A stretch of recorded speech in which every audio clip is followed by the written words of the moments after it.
What's up, y'all? As on one of my other videos, I just spoke on about being a good leader and not a bad follower.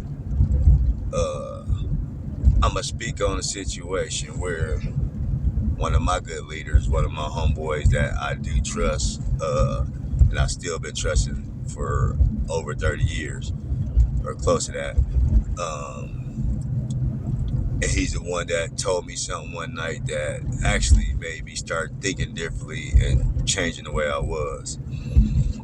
Uh, as I mentioned in videos, I grew up in Denver on the east side. I've always been known for fighting. And as I've said in the other videos too, I've probably been in close to 70 fights. And in those 70 fights, that includes either one-on-one or with the homies, and when he jumped on somebody who was running their mouth after we tried to give him a pass or whatever. So I've been in some brawls where there's been a whole bunch of people in them. But anyway, I've never ran away from a fight. I've always been considered as a skinny bully because I was one that always fought bullies because I didn't never like bullies. So I was one that I always, like, if a bully was trying to pick up somebody, I always tell them, like, well, fight me, and then I would fight him. That was some situations. Some I did try to start them. If I didn't like you, yes, I was going to start a fight with you, just because I didn't like you. So that's where a lot of my fights came from. But I can tell you where one of my big homies who changed my thought process, and this is how he broke it down to me. Cuz play the punk sometime. So I looked at him like, what do you mean play a punk? Like, I ain't no punk. Why would I play a punk?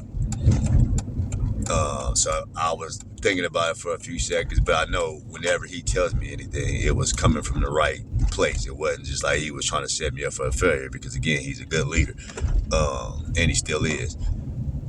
But I sat there for a minute like, play the punk.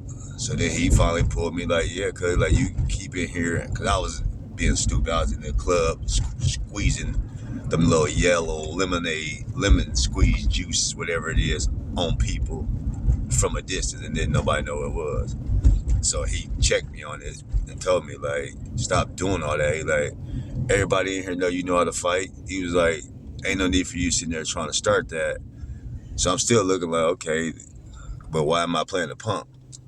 But then finally he broke it down and said, because you in here doing all this stuff, if you get into it with somebody in here and then nothing happens or whatever, but then all of a sudden that person you beefing with or whatever gets into it with somebody else that might not have nothing to do with it on the outside pretty much of the club,